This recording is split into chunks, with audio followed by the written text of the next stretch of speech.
So welcome everybody. This is episode 5 of our podcast, or you might be watching on YouTube, where we meet children, youth and families workers and ministers and pioneers, and finding out what they're doing in their work with children and young people and families. And today we've got Jane with us, which is wonderful, and we're going to be talking about toddler groups, toddler groups that are serving their community. And so Jane, could you say a little bit about yourself, where you are, something about your journey? It would be wonderful to hear from you. Sure, yeah, that's great. My name's Jane Newton. I'm based in Weymouth, sunny Weymouth, on the sea, by the sea, and I am a minister in training at Weymouth Baptist Church. But I've been connected with the church for about 6 years. Did my theology degree at Moorlands, and now I'm doing my formation pathway to become a Baptist minister, hopefully. So yeah, I've been based in this community for a little while and already been involved here as my placement church as well as my home church, really. So yeah, for a few years. Wonderful. And I remember when we first chatted, you were telling me about the work that you're doing with families, and in particular some of the toddler group and the vibe that you have with that. Could you tell us a little bit about your journey with toddler groups? Because I know it's one of your passions as well. Yeah, I was thinking about this yesterday, that it's bizarre to think that I've actually been involved in leading or being involved with toddler groups for well over 20 years now. I know I don't look old enough, but it's true. And I don't think at the beginning I really thought, toddler groups this is what I'm going to do for the next 20 years. It was something I got involved with in a small church on an inner city community in Southampton, and the church I was in at that time, when I first had my first taste of working in a toddler group, they didn't really have very many people to resource that group and to run it, and so as a community worker based there, what I was doing was working with local people who didn't really have any strong connection with the church. So I ended up working with a number of people from the local area, lots of low-rise flats in the city centre, and together we ran the group. So although I was part of the church and really clear about that, the other people in the leadership of that group were local families, and it was brilliant, absolutely brilliant. I really loved it. Learned so much from that situation, and then later on, when I moved, I was part of my toddler group when my own children were growing up, and then when we came to Weymouth, obviously I got involved in the toddler group here, and they've all had a different flavour about them. Each of them have been quite different, but really they've been a kind of a way of communicating and connecting with people in the local community to those churches. So yeah, it's been a privilege. It's been really good fun, but it's been absolutely exhausting as well, because it's quite hard work running a toddler group. But yeah, I've enjoyed it, which is why I'm still doing it, I suppose. Sure. Now, there's a couple of things that you've said there that I think are really interesting. So the first thing was that you sort of said that actually you worked with the local community, and so it wasn't like you were doing to the community in that way. Could you say a little bit more about that? Because often I think churches see toddler groups as something that they're providing for the community. It's a service, and it's much more done to the people rather than that sort of connecting up in that way, which is wonderful. Yeah, I mean, I think both have their benefits, and it's good to be able to show and serve people in the community. So, the groups that I've been involved in that have more of that kind of feel, where they're running the group for the community, have really positive things about them as well. But that first group is where I learned to really listen to people and to figure out things from their point of view, and to value working in a team with people that were different to me or had different ideas, managing relationships together. And those people would tell me all sorts of stuff about the local community that people who never lived there wouldn't have a clue about, and so, yeah, that whole thing of working together, really trying to understand what people would want and what they need, and their preferences when you're running a group, that kind of thing. That was really beneficial to me, and I learned loads from people, to be honest. Yeah, it was a great place to start, because then when I went into other groups where it was run more by a team of people that are church members or people who go to that church, I still had that feeling of trying to think about things from the point of view of the people who come to the group. So that really helped me, I think, in the other groups that I was in. Yeah, great. How do you find like the whole thing of people that are different to you? So there was that research that was done by the Talking Toddlers, where it was basically saying that toddler groups are absolutely amazing and are really good because people are actually really wanting to be invited to stuff. If it comes from their friends, then actually they're really open to be invited to some of the church-based things, as long as it's their children are going to be happy there, which I think is fascinating. But what the research kind of flagged up is that people in church tend to be friends with people that are just like them, and just like us in church tended to be married, employed, and have an education that goes beyond secondary school. And so there's a whole group of people that we're not kind of connecting with as church, but so maybe your first toddler group kind of had that sort of that difference, if that makes sense. So how did you encourage others from the church to kind of connect and be genuine friends rather than just kind of working to them? Or is that actually a tension that you would say is there? It is always there, I think, because every church has its own culture and its own sort of demographic, doesn't it? And so every situation is very individual, I would say. But I think that the main thing is that if people get the vision of what you're doing, and if they have a heart for people coming into the church that haven't had that opportunity before, then there's openness, and there's, even if people are very different to each other, there's a sense of like, we really want you to be here. And that's all people need, isn't it? They need to feel like they're accepted and welcomed. So in the first church I was in, one of the things that was just such a blessing was it was a mainly older congregation, and we got to spend quite a lot of time praying for our local community and praying for people to feel able to come into our church building and connect with us in some of our activities. And when one of the amazing things was that it wasn't people's culture, things changing was difficult for them, but actually once a few families started to come in and made that personal connection with them, they were just overjoyed. These older members were so lovely and gracious and generous, but it's because they'd been praying, I think, and they could see why we needed to do this. So they were amazing, and we really need them. We needed them to be praying, and we needed them to be I don't know, like grandparents to some families that perhaps didn't have very many family connections anymore for a whole variety of reasons. There was that sense of grounding from those older members. It wasn't all perfect or anything, but those are the things that I remember from those days, which was a very long time ago now. But really valuable learning process, really, for me and for the church that we were in.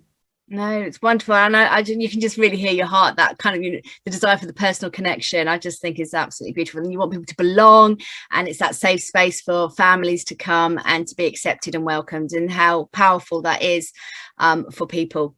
How has this past 18 months been for you then? Because I know that toddler groups have been on a pretty intense journey. I mean, I know all people have, but especially when you're so close to the families that you're serving, and then it's all had to be changing. What does it look like for you, and where have you kind of landed with it? Yeah, it's been difficult to have a plan, hasn't it? And usually, in non-COVID days, we would have our setup. We all know what we're doing, and we just get on with it each week. And then you can focus on building the relationships with people, because you know how the group's going to work. You know how to set everything out.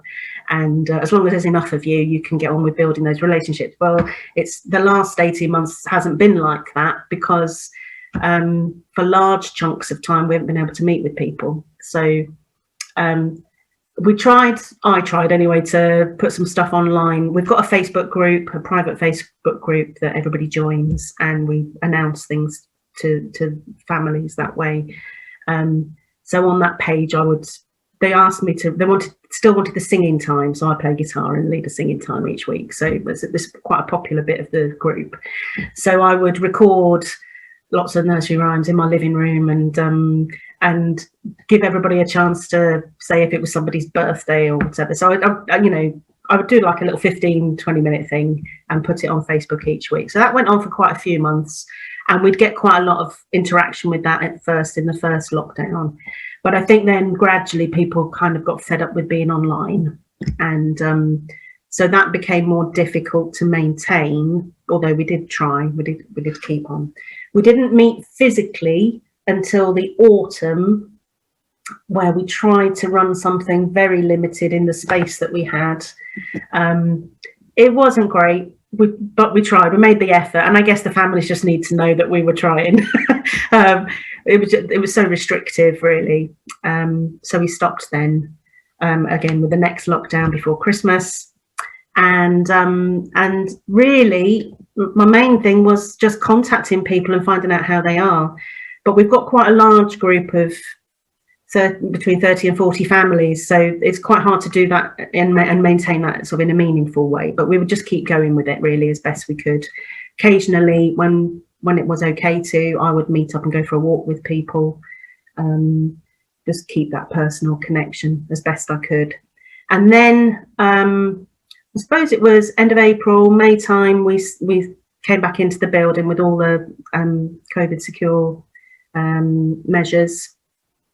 And we started with one group at the same time that we would normally run, but for 15 people.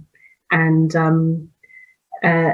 what happened, well, it really blew me away, really. What happened was that all of a sudden, people were like, yes, there's a group open. And on our Facebook group, I think I added about 70 people in 3 weeks to our Facebook group, because everybody that was on any other groups was just saying, yeah, there's this group. So then honestly, I could have just spent my whole life on the internet. So I'm adding people to the group. And so like 15 people on a Wednesday morning, that's not really going to cut it with all these people that have joined, so. Oh, I love that. So then we added an extra group. We added a baby group in the afternoon, which was full. Then we added an extra session in the morning. So we had 2 sessions. We ended up with 5 sessions basically in one. My days. And initially at first they were all full, and I think there was that sense for a lot of people of them not being able to go to anything for so long. And you could see for some of the children, they hadn't had that opportunity to be in a space where they could play. So it took them a little while to get used to it. But yeah, it's been tiring to run that many groups, because even when we were allowed to at some point to have 30 people, we just felt we needed to stay at 15 for the space that we had. So we had to maintain several groups and clean in between and do everything as safely as we could. So my team, the team of volunteers that we have, are just are amazing, and they've all taken a different session each and that kind of thing, and worked to keep it going. That's been our journey really. So it's been a bit up and down. Sometimes you felt like you weren't really doing enough, and all the guilt that goes with that. And then other times you're a bit snowed under and thinking, oh my goodness. But I guess we've learned to be flexible and to kind of follow things as they're happening, even going forwards. We don't know exactly what we're going to be able to do in September yet, but we're learning that it's okay to kind of make it up as we go along and pray about it together, and things can be for a short season and then you could do something different, that's fine. Do you know, I absolutely love that mentality that you've kind of described. There's a flexibility there, isn't there? There's a responding to the situation. There's not holding things tightly, but holding them lightly. And it's just being what you can do at that time, recognizing when you're feeling a bit overwhelmed, recognizing when you're feeling a bit guilty, and all of those things. You shouldn't have to have, but we recognize it in ourselves, don't we? And I think that's a key, isn't it? That actually at this time, being able to be responsive like that, and not being rigid, and not being like, well, we can't do it until we can go back to how it used to be, but actually what can we do for this season?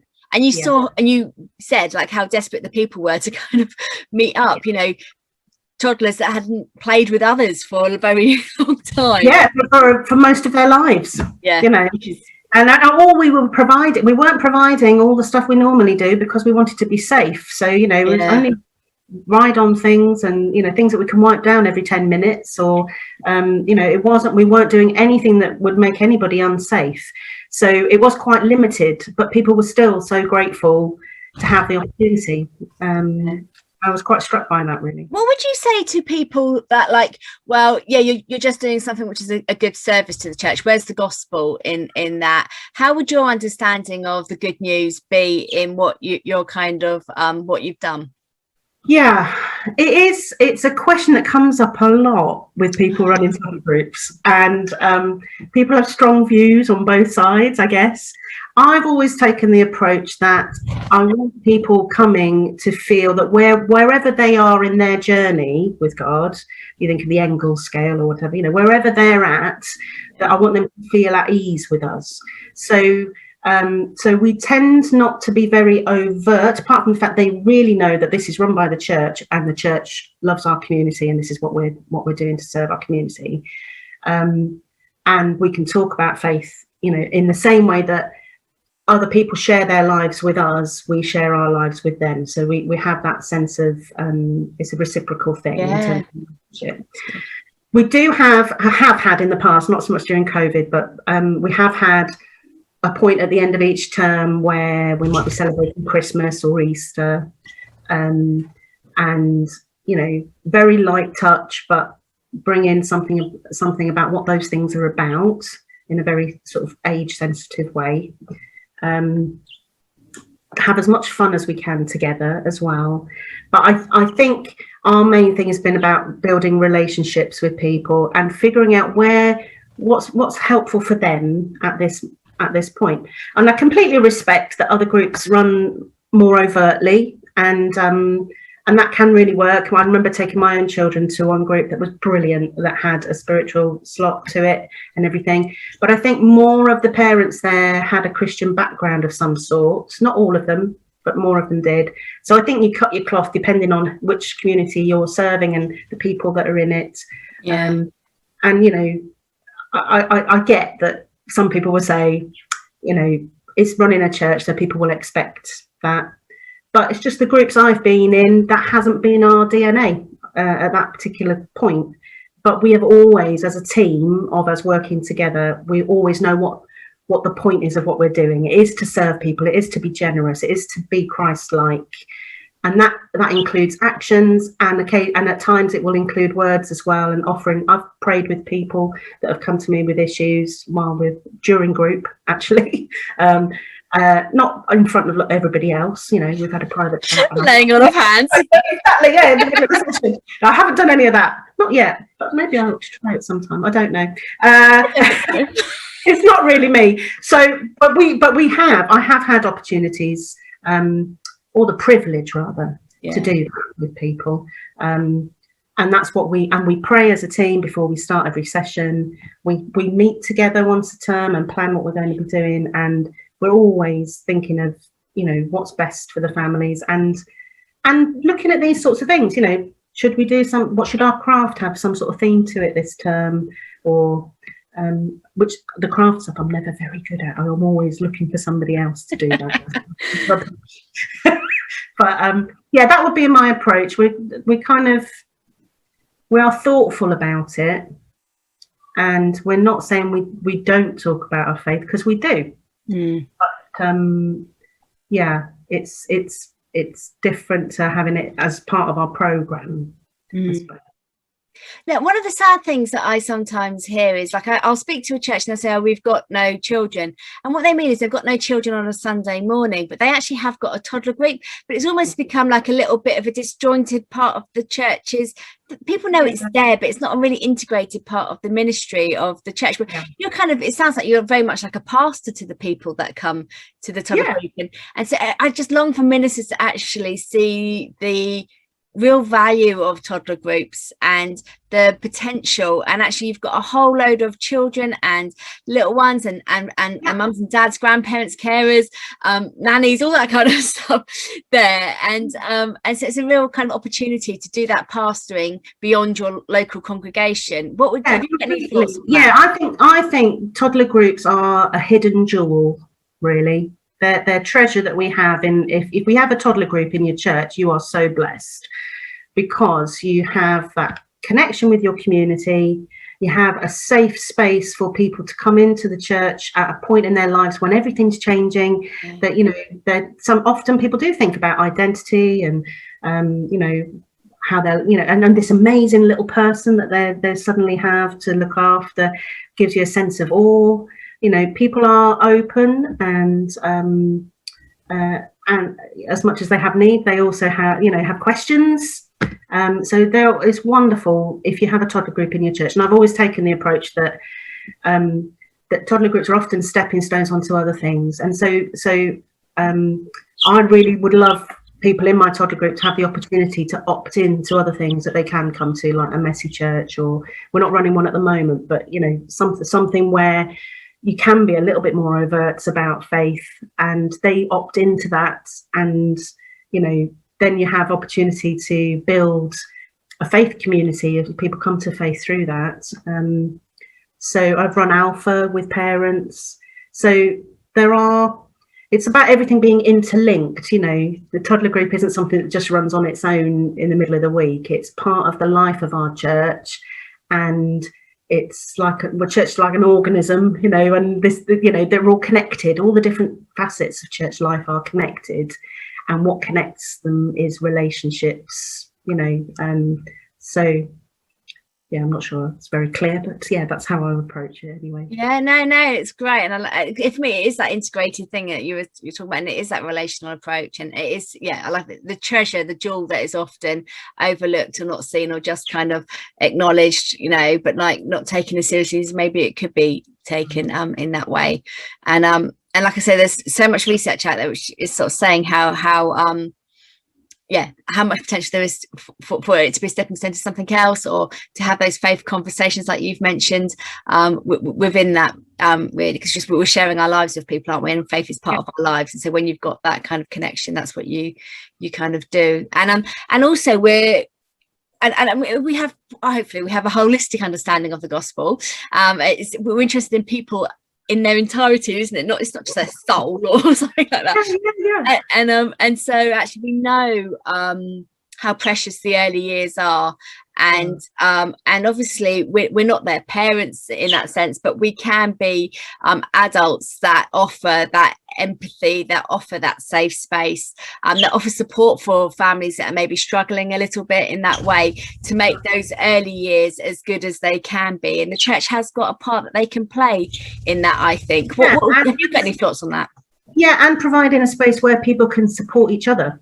So you know, sometimes people are isolated when they first have children, and you know, I've known of people who've moved into the area, didn't know anybody, come to the toddler group, and I would meet with them, but also they would make friendships, and you know, eventually they fly because they've made those connections. And so you know, in that holistic way, you're making a difference in what you give, but also providing a space for other people to give to each other as well, which changes things, you know. Yeah. That's great.